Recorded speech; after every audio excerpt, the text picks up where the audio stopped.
Hi, everybody. I'm Skip Elsheimer. Welcome to the AV Geeks Lunchtime streaming show, where we watch old 16mm films. And that was Private Life of a Cat by Alexander Hamid and Maya Deren, who Maya Deren was an experimental filmmaker who collaborated with her husband, Alexander Hamid. Alexander Hamid also did a series of other films that were not experimental, which we have in our collection. But yeah, it's fascinating.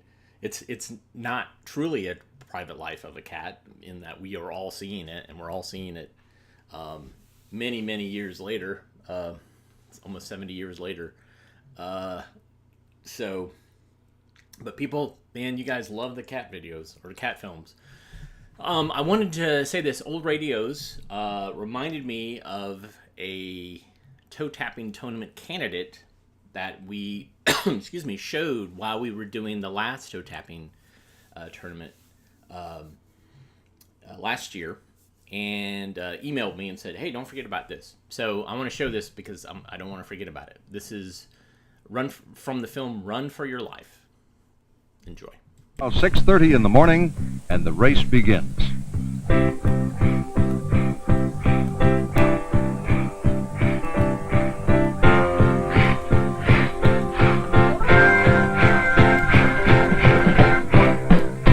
Run for your life. You can't cheat the devil today. Run for your life. The Chinese is the price to pay. You got a future. No more pain and tears. You can live your life much looser when you run away your fears. Oh, now, if you just run for your life. 6:30 in the Yeah, so did you think that was a toe tapper? I was looking in the comments to see what you said, and I realized, wow, you guys really like cat videos and cat films. So I have set up on the telecine, or the scanner back here, a film just for you. Enjoy.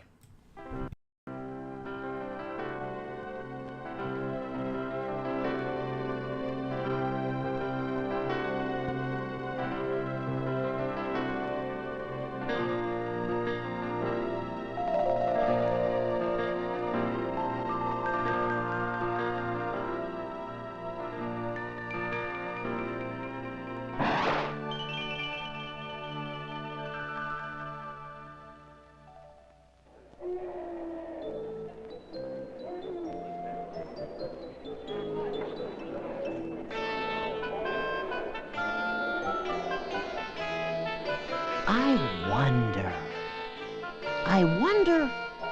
What do you wonder, Wonder Cat? I wonder... What's the biggest living thing?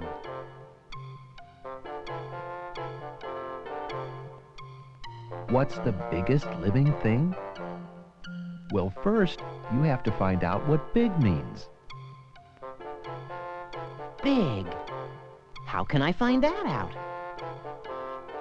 You can find that out by being curious. Well, all right. I'm thinking about big.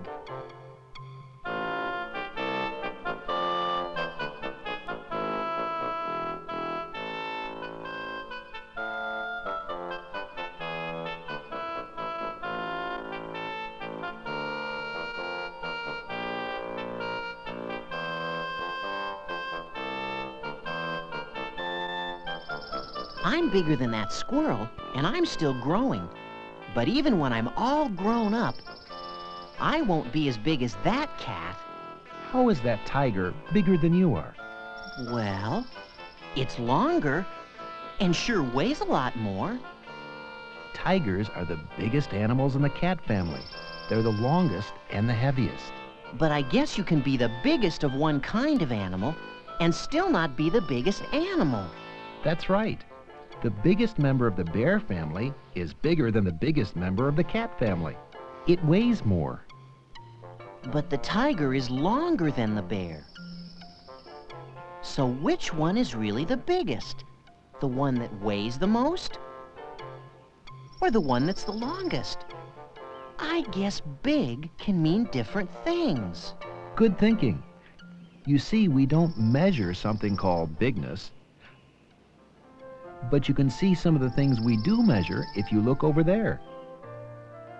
That's a young elephant. They're finding out how tall it is. And how long it is. Later they'll measure how big around it is. Now, if we wanted to know which is bigger, this young elephant or this young giraffe, for instance, we'd have a way of comparing them. The young giraffe is bigger in height, it's taller, but a young elephant is bigger in other ways. It's longer, heavier, and bigger around. And bigger around than I am, too. I'll get bigger. But not as big as a tiger. I mean, not as long, or as heavy, or as big around. So now you've discovered that big can mean several things. In this zoo, you can't say which animal is biggest, but you can say, for instance, that the elephant is the heaviest and the giraffe the tallest. So the elephant and the giraffe are the heaviest and the tallest living things, right? No. The elephant is the heaviest and the giraffe the tallest here in this zoo.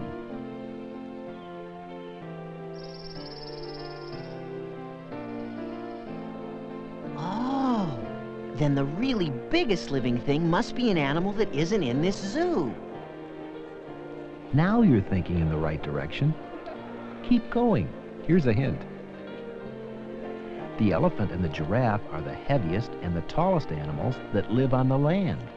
Oh, I get it. The really biggest living thing doesn't live on the land.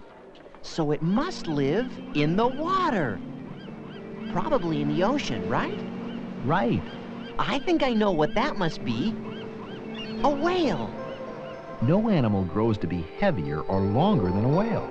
In any way you can measure big, the whale is the biggest. If you stood the biggest whale on its tail, it would be taller than about 8 giraffes standing on each other's backs.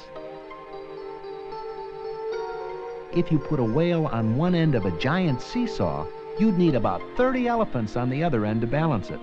The biggest whale is 30 times as heavy as the biggest elephant. Wow, that's big. Whales are big in all kinds of ways. So now I guess I finally know. Whales are the biggest. I mean, the longest and the heaviest living things there are, right? Well, not really. You see, you figured out what big means. What you have to do now is think about what living thing means. A living thing? Well, that's anything that's alive, isn't it? How do you know something is alive? Well, it eats and grows, and it'll change. And what about the seeds that person is planting? Will these flower seeds grow too? Well, they should, if they're taken care of. They're living things too. That's right, plants are alive too. Flowers are plants, and bushes are plants. And what about these trees? Trees? Oh yeah, they're alive. But are they plants? Yes, trees are plants too, green plants. Oh, sure. I forgot. I know that green plants have roots, stems, and leaves. Trees have leaves like other plants. But do trees have stems? A tree's trunk is its main stem, and its branches are stems too. And I can see that a tree has roots. So trees have leaves, stems, and roots, just like other green plants. And trees grow just like other plants do. Trees are living things, just like giraffes are.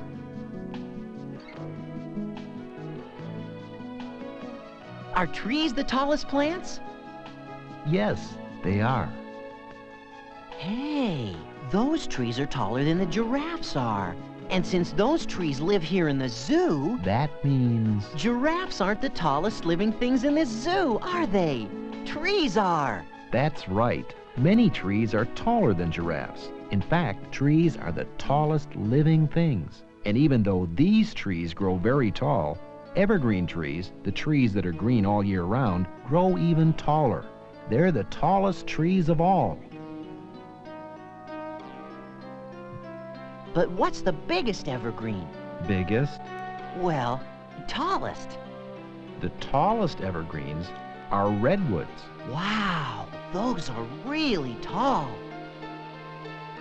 These are called coast redwoods because they grow near the ocean. These redwoods can grow as tall as skyscrapers. How tall is the tallest one? The tallest coast redwood tree is taller than 3 whales, or 30 giraffes standing on each other's back. Wow, that's tall. Now, these redwoods are almost as tall as the coast redwoods, but they don't grow near the coast. They grow in a mountainous area.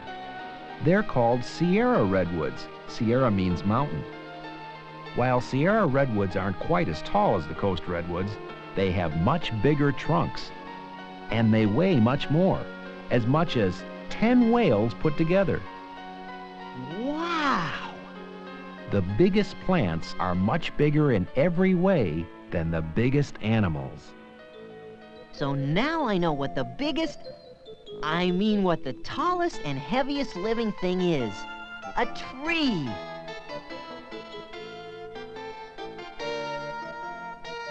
I wonder how long it'll take me to climb it.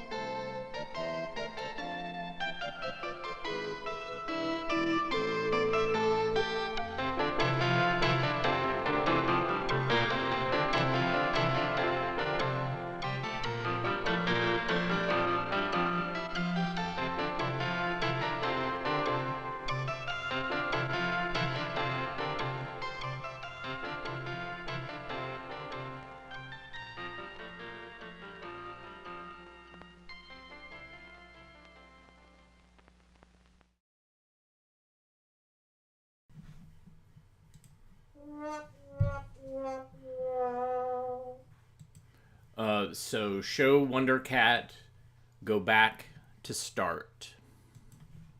Oh well.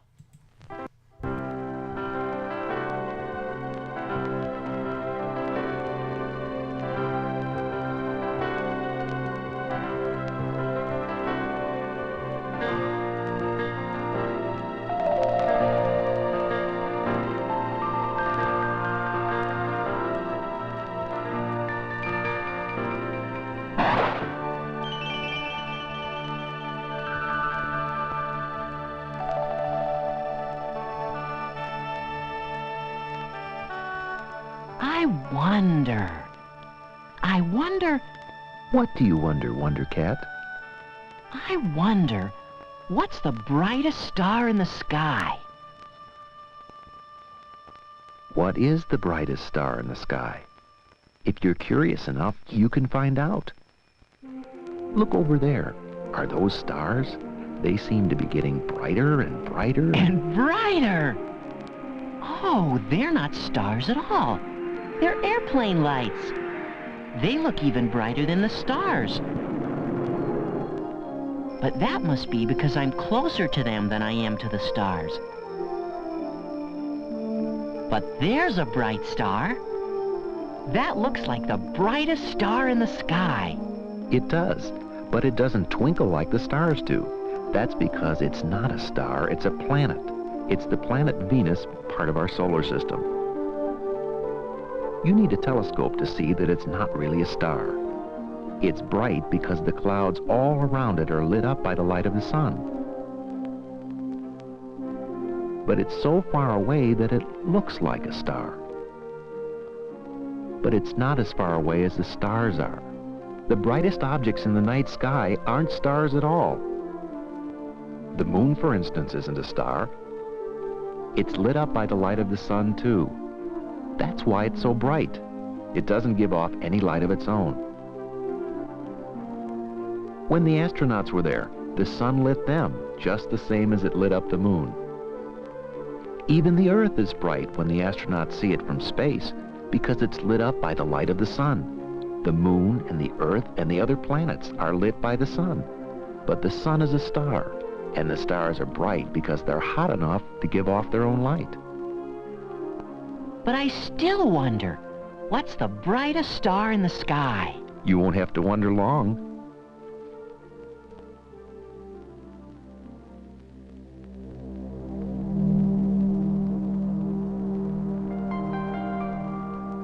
The brightest star in the sky is on its way. It may not be the brightest star in the whole universe, but it's the brightest star to us on Earth because it's our nearest star. Is it the sun? Is the sun a star? That's right. The sun is a star. It's so bright, it makes the whole sky bright. But where are the other stars now? The sun makes the sky so bright, you can't see the other stars when the sun is shining. It's so bright, you should never look directly at it. If I put my sunglasses on, I can look at it. No, even with sunglasses on, you should never look directly at the sun. Scientists who work here know that. This is a place where astronomers study the sun, a solar observatory.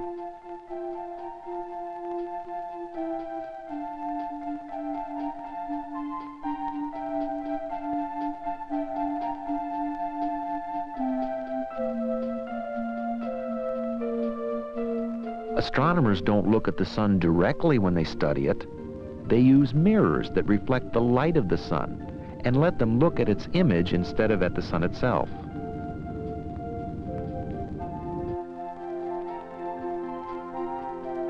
The sun's light is reflected down a long tunnel into the place where the astronomers work. And even then, they wear very dark glasses to protect their eyes, even though the image they look at isn't nearly as bright as the sun itself. The bright sun lights our world and keeps it warm in the daytime.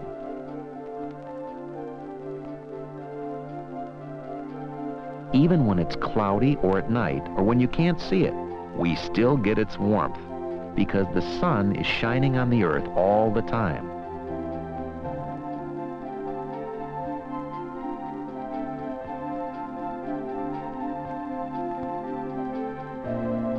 If the sun's always out there shining, how does it get to be night? Well, if we make these shadows move a lot faster than they usually do, maybe you'll be able to figure it out yourself.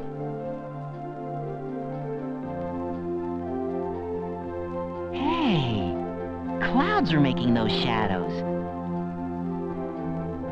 In the sunlight, things are bright. But in a cloud shadow, things are darker. There's less light.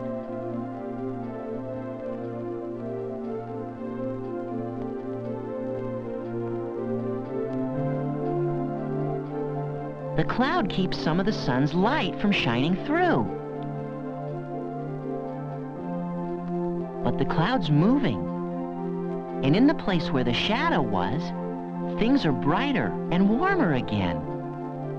Now the sun is shining here again.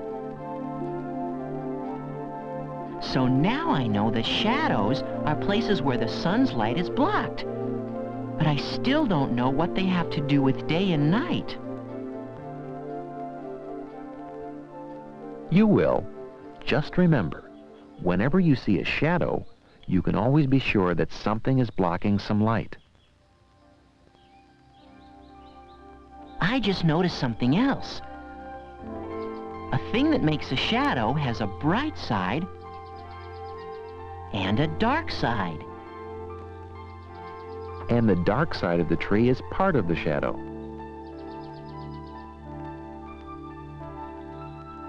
Remember, anytime something blocks the light, we get a shadow. You said that yourself. Sunlight shines on this part of the tree, But the sunlight can't get through the tree to the ground. Where the sunlight doesn't come through, we say it's a shadow. But the front of the tree also blocks the light from the back of the tree. The back of the tree is in the shadow of the tree, too. Sure, I see. Whenever a part of something is in the sunlight, another part of it is in its own shadow. Like my head now. One of my eyes is in the sunlight. The other eye is in the shade. But you're not looking at the sun. Good. I can just turn my head, and now both of my eyes are in the shadow my head makes. In the shadow, out of the shadow, just by turning my head. And do you know what else turns? What? The world.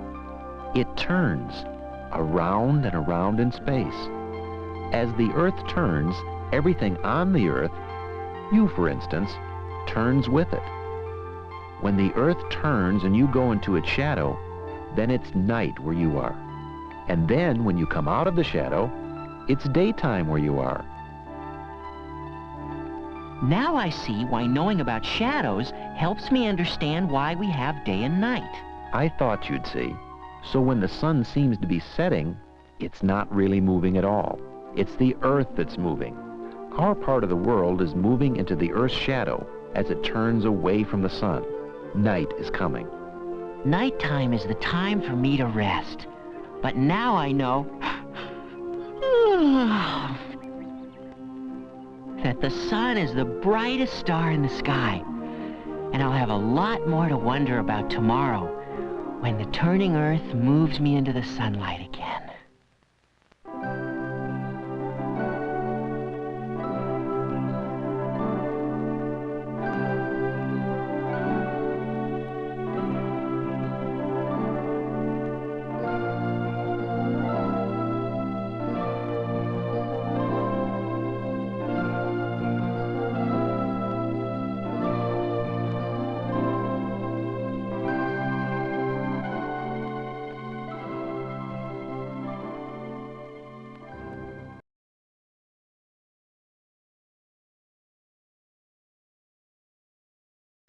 Skip plays Wonder Cat.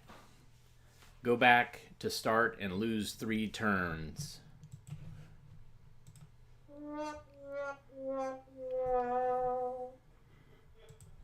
Oh man.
I wonder, What do you wonder, Wonder Cat?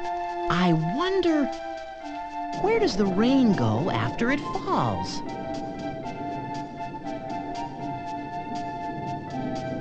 Where does the rain go after it falls?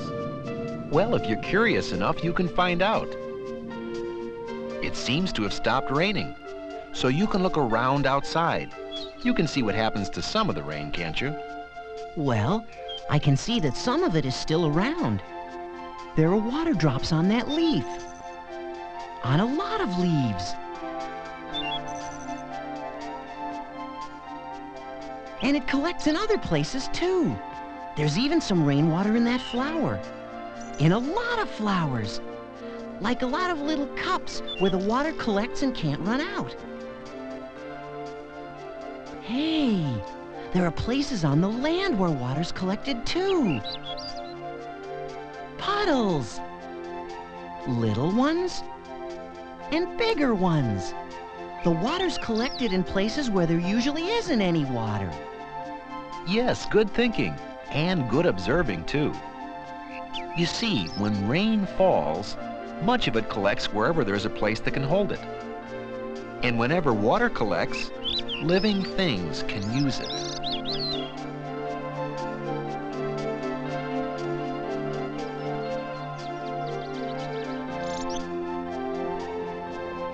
Looks like more rain is going to fall now. When it stops, maybe you'll be able to find out some other places the rain goes after it falls.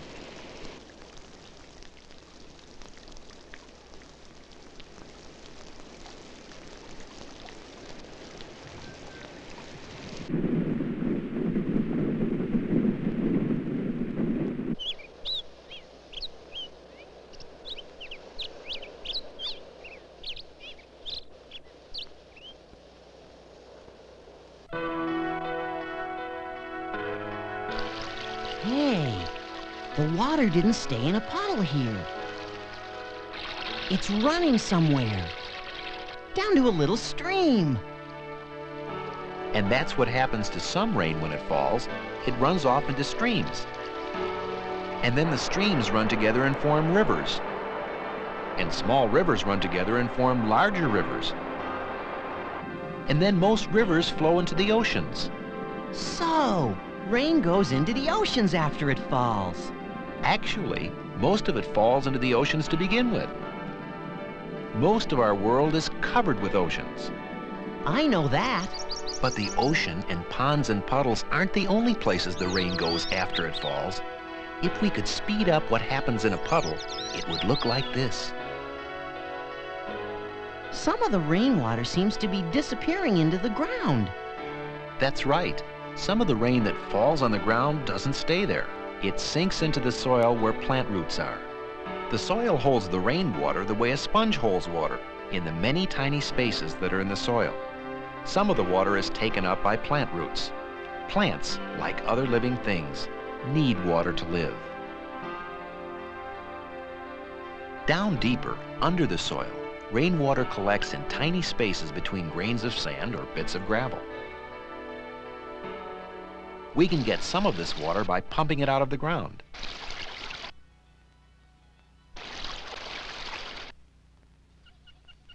I guess rain goes lots of places after it falls. But it goes one more place that's very important. Look there. At that puddle? Yes, the one on the asphalt pavement. Is that puddle from the rain? Yes. The water can't soak into the ground there, can it? No, because it can't get through the asphalt. But something is happening to the water. If we could make it happen faster, it would look like this. The puddle is drying up. It's evaporating, which means the water is really disappearing into the air. Liquid water that you can see changes into water vapor that you can't see. It's invisible like the air. And the water doesn't evaporate just from rain puddles. Water evaporates wherever it is. From streams and rivers. From ponds and lakes. But mostly from the oceans. Water evaporates anytime anything that's wet gets dry, like wet sails on a boat. Even though you can't see it, there's always some water vapor in the air. The sun warms the air and the water and makes the water evaporate faster. The air rises and gets cooler.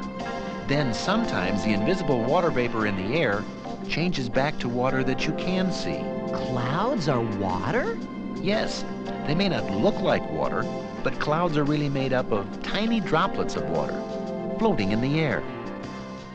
If we could see clouds forming faster than they really do, it would look like this.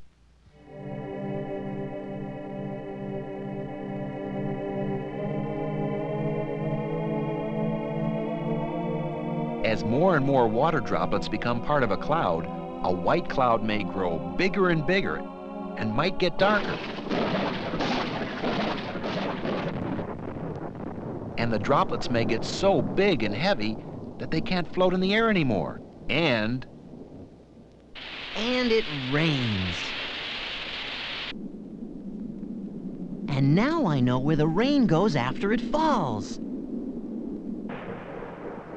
Some of it sinks into the ground. Some of the rain collects in puddles and ponds. Some of it runs into rivers and oceans. And then the sun will help the water go back into the air again from the land and the water. And from me, too.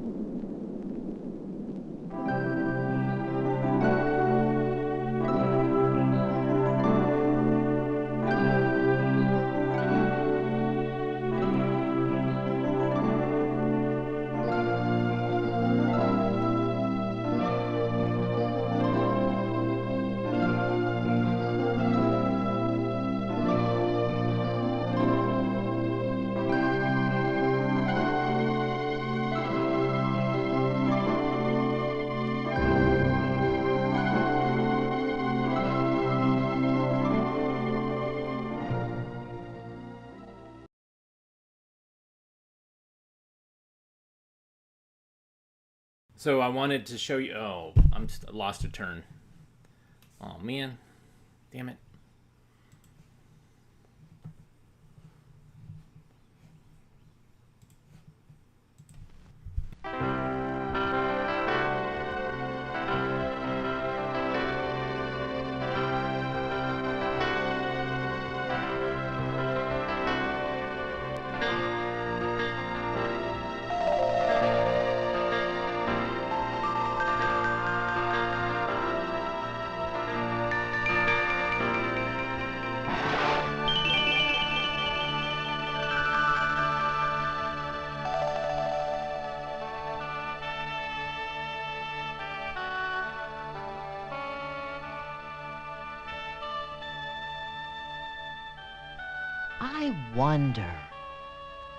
I wonder, what do you wonder, Wonder Cat? I wonder, can I sit on a cloud?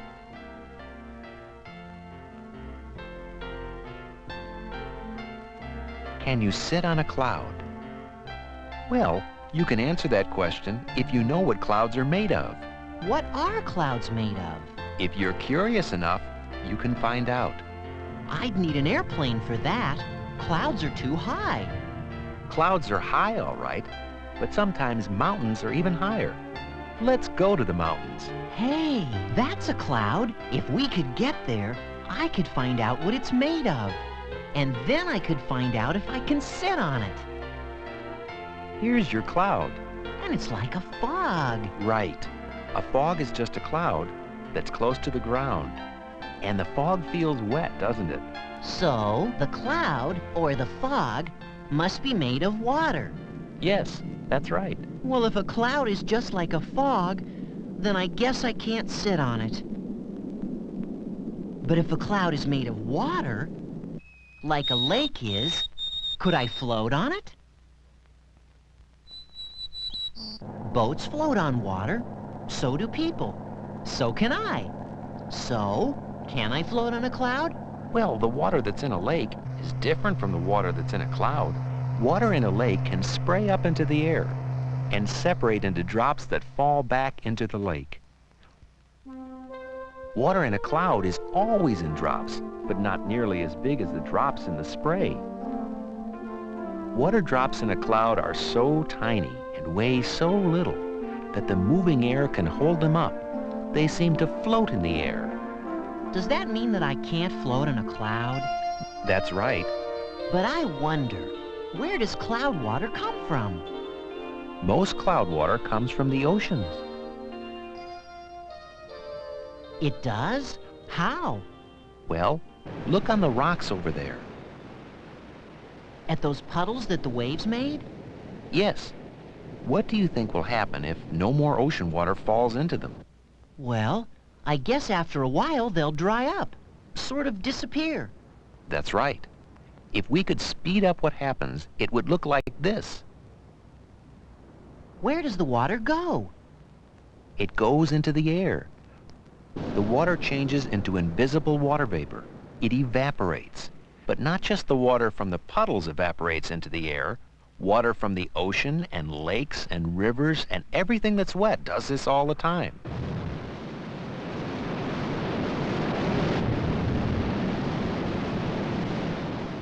Including me? That's right. You'll get dry because the water will evaporate from you. The warm sun helps to make the water evaporate. I think I understand. The warm sun helps water evaporate into the air. It changes into invisible water vapor. Very good. But how does that water vapor change back to water and get into the clouds? Well, water doesn't get into the clouds. The clouds are water. Then how does the water vapor we can't see become a cloud we can see? Why, you've made it happen many times. I have? When? On cold days, with the warm, moist air you breathe out of your body. Hey, I made a cloud. When the water vapor in your warm breath is cooled, some of it changes into a cloud of tiny water droplets. So that's what must happen with clouds. That's right. You see, high up where the clouds are, the air is cooler than it is near the ground. When moist air gets cool enough, the invisible water vapor in it changes to tiny droplets that make clouds. But I wonder, why are there different kinds of clouds? Some clouds are fluffy and white, and some are dark gray, almost black. Well, it all has to do with those tiny droplets that clouds are made of. The clouds that first form when the droplets come out of the air are white clouds, like the clouds your breath makes. The white clouds are fair weather clouds. But if more and more of the tiny water drops come out of the air, and the cloud gets bigger, the drops bump together and get bigger too. Now the clouds get darker and darker. These are rain clouds. And finally, when the drops are much bigger and much heavier than they were when the cloud first formed, the drops of water are heavy enough to fall to the ground. And do you know what you get? Rain. Exactly right.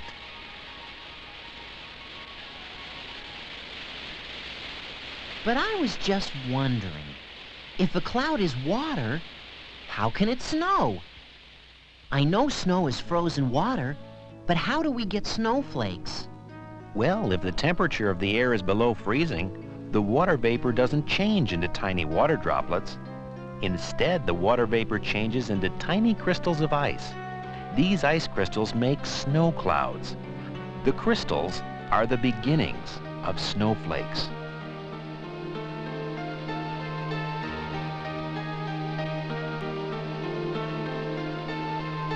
They get bigger in the cloud, and after a while, if they get heavy enough, they gently fall to the ground. But if the air that they fall through is warm enough, the snowflakes may melt on the way down and change to rain. Rain and snow are just different forms of water falling from the clouds. Then why are there still clouds after it rains? For the same reason there are clouds before it rains. The water drops in the clouds aren't heavy enough to fall, but clouds are changing all the time, whether it rains or not. And if we could speed up how they change, it would look like this. Their shapes change. The wind blows them from one place to another place. They bump together and break apart. The clouds are always changing, but what they are doesn't change. I know. They're all made of some kind of water. And I can't sit on a cloud. But I can sit on what used to be a cloud when it's frozen and on the ground and made into a snowman. Like this. But not for very long. It's cold.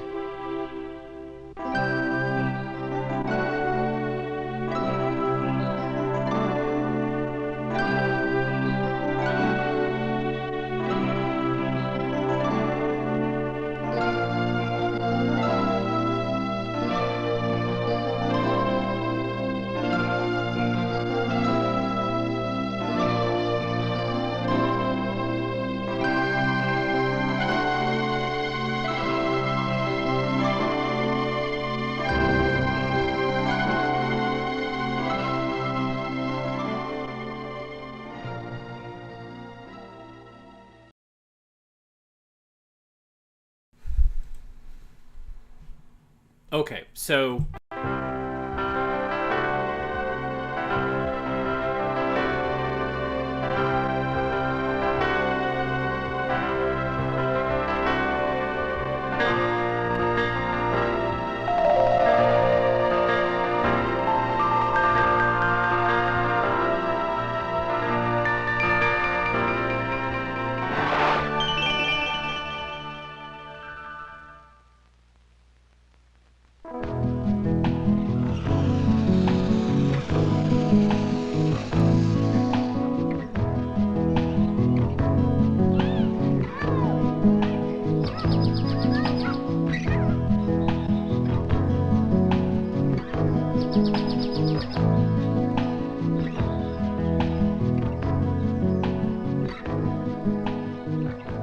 I wonder, What do you wonder, Wonder Cat? I wonder, where do lost balloons go?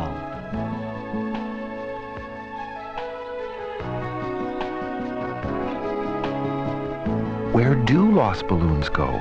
If you're curious enough, you can find out. Well, lost balloons start getting lost when they go up into the air. Lots of things go up into the air. Some things that go up into the air get moved by the air, too.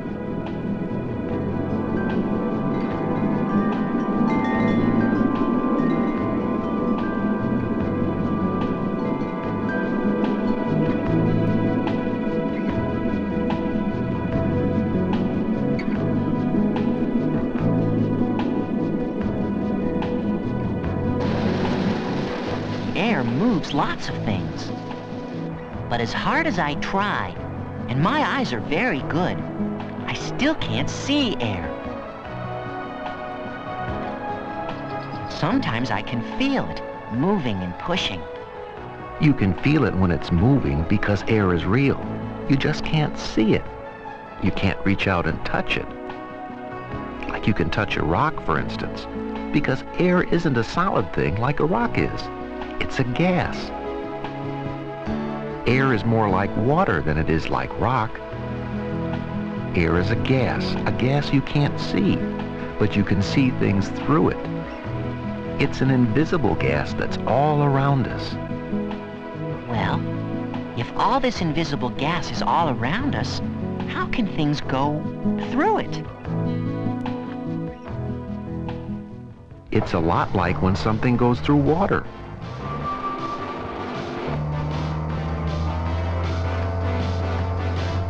It looks like the boat pushes the water aside while it moves through.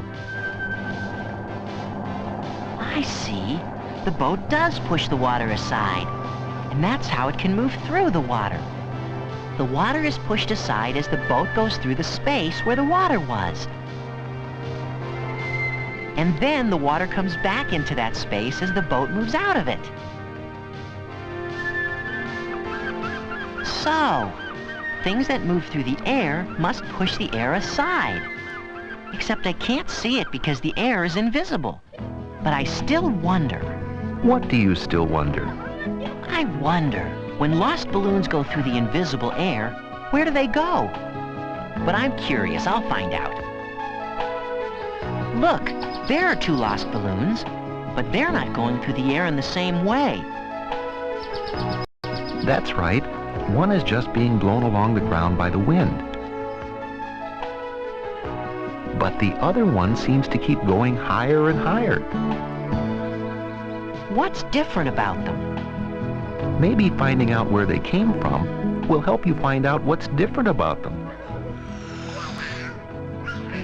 People are blowing up these balloons.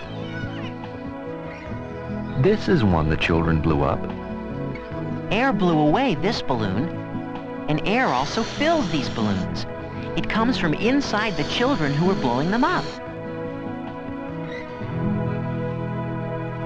And people get the air for blowing up the balloons from the air all around them. They breathe it in, they blow it out.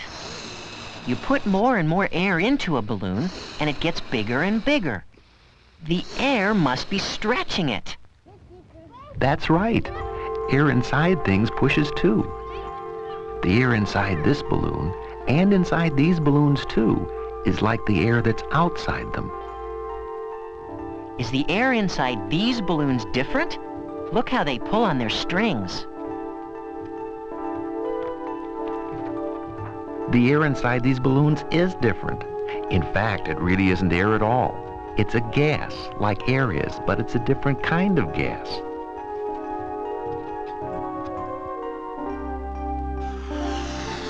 This gas is called helium.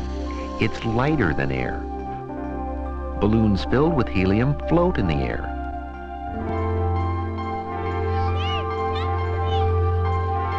In fact, if you don't hold them down, they go up, up, up through the air like this lost balloon. I wonder... What do you wonder? I wonder what will happen to the lost balloon as it goes up through the invisible air. If I'm curious enough, can I find out? Yes, but you need a way to go up into the air. Let's imagine you were being carried by a balloon filled with helium, up, up through the air. Let's see what it would be like. Are you comfortable? So far. But as you go up, it gets colder and colder. Does that mean that the higher you go, the colder it gets? That's right. Thanks. The winds blow hard up here. Wind is air that moves. Oh, now I see why balloons can travel so far. And something else is happening. It's getting harder for you to breathe. You need your own supply of air up here. Is that because there's less and less air the higher you go? That's right. Now sometimes as a balloon goes higher, the helium leaks out of it and it slowly falls back to Earth. But your balloon doesn't leak. And it's getting bigger and bigger. Remember, there's less air up here, so it's easier for the gas inside the balloon to push on the balloon and stretch it. And if you go high enough, and if some of the gas inside the balloon doesn't leak out, or if it isn't let out, then a balloon bursts. Oh! Oh. The fall is slower with a parachute. Its shape makes it hard for the air to get out of its way, and so the air slows you down. So you see, all lost balloons, and cats attached to them, eventually fall back to the Earth. And now you're back in your favorite tree again.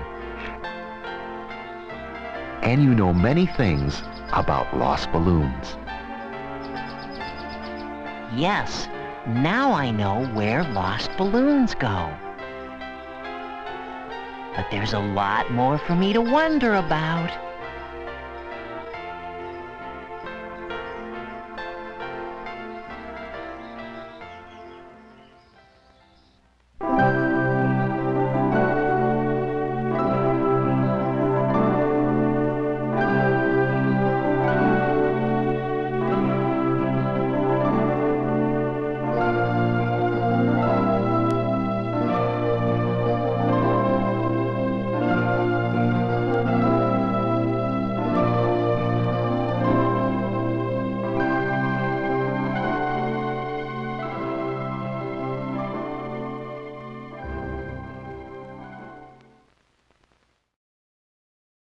Okay, all right, I get it. Too much. It's too much. It's gone too far.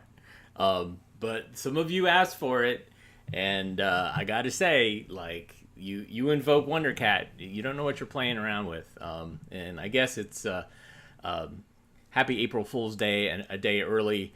But anyways, if you like what you saw, or at least you were intrigued by it, I know that many of you didn't like what you saw, but you can certainly donate to the AV Geeks by hitting the Super Thanks button, which Nathan did. Thank you so much. And Rick K did, maybe to teach me a lesson. You can also go to patreon.com/avgeeks. You can also go to ko-fi.com/avgeeks. And you can watch other videos that we have online. Those are great ways to support us because of the ad revenue that is generated. So anyways,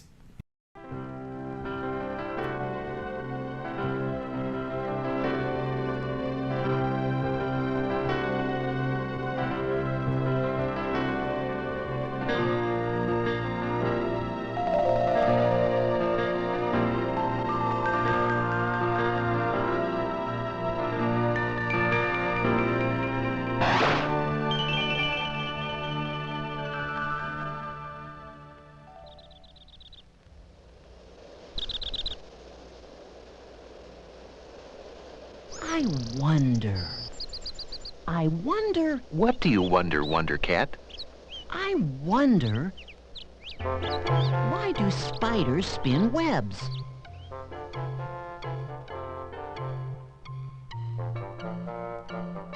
Why do spiders spin webs? If you're curious enough, you can find out by watching spiders.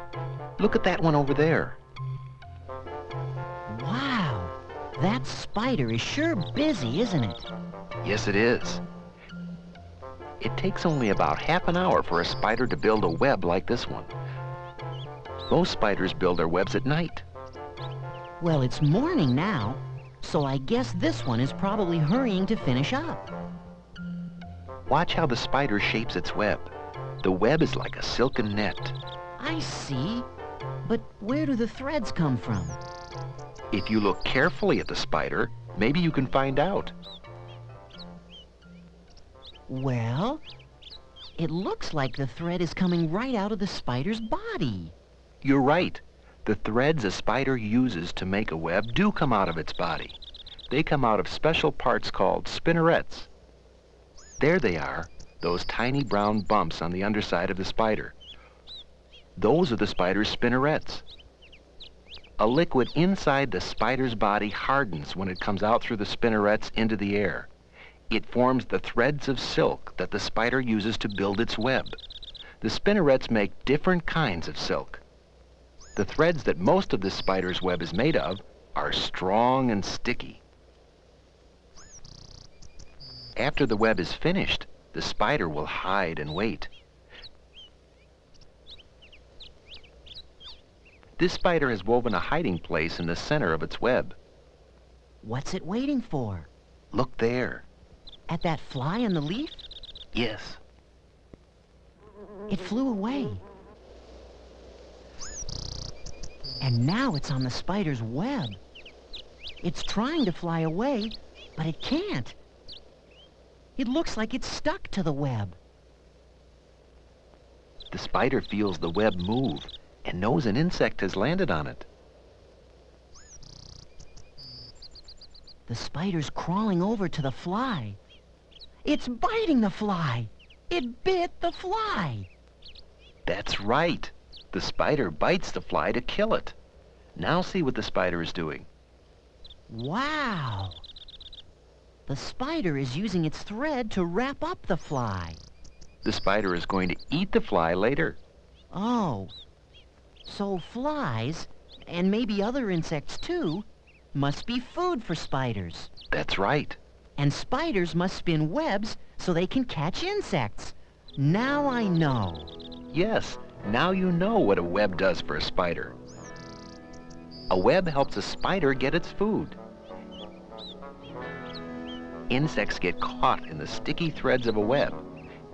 And once an insect is caught, a spider knows what to do. But what you may not know is that a spider is not an insect. Spiders are called arachnids. Arachnids. I'll try to remember that. Good. Of course, there are all sorts of spiders and many kinds of webs. Wow, there sure are. But I'm still wondering. What do you wonder now? Well, I wonder, why don't spiders get stuck in their own webs? Nobody knows for sure, but some scientists think that special oils may cover the tips of the spider's legs and keep them from sticking when they touch the sticky threads of the web. But spiders sometimes use their silk threads for other things besides making webs and wrapping food. They can also use them as safety lines to get away from an enemy, like this wasp. Watch. It's over the spider's web. The spider will jump off, but spin a thread as it falls. Watch. And then, when the wasp flies away, the spider goes back up the thread. The spider will wait now for another small insect to be caught in its sticky web. Then it will wrap the insects in silk and maybe even line them up as this spider has done. While all spiders make threads of silk, not all spiders make webs. I guess this big one goes looking for food on the ground. Yes, it does.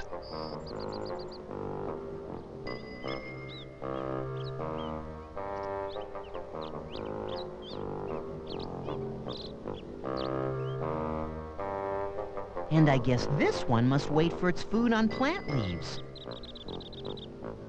Are all 4 of those its eyes? Yes, I wonder how things look when you see with eyes like that. that's the spider's mouth under the eyes. Maybe it sees some food. It does. That caterpillar.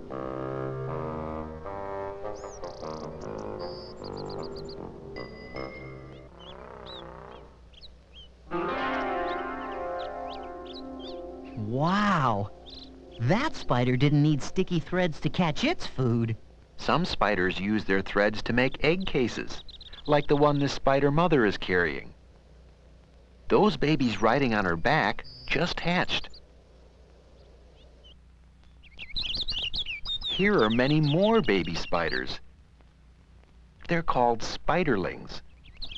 They hatched out of their tiny eggs just a short time ago. Even newborn spiders make silken threads.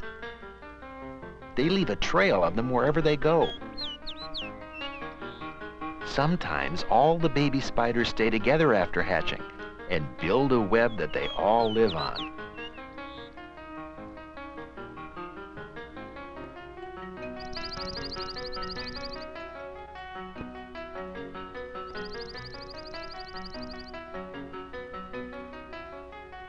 But before long, all the baby spiders will be gone from this web.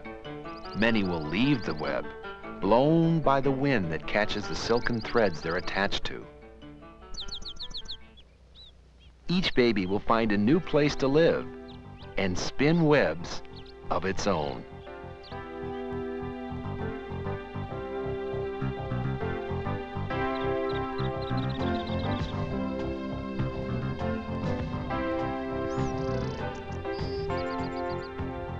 Now I know why spiders spin webs.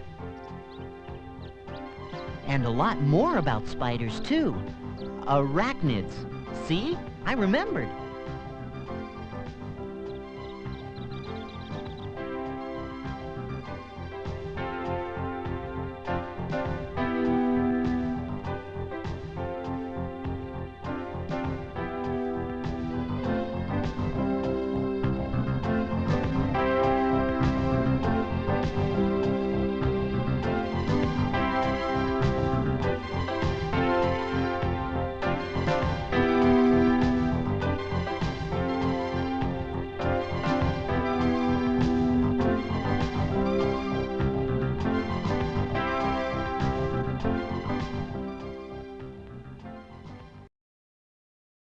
Right, so I know that you hate me, and that is why I'm showing this cute drawing of me holding the film and saying that I love films.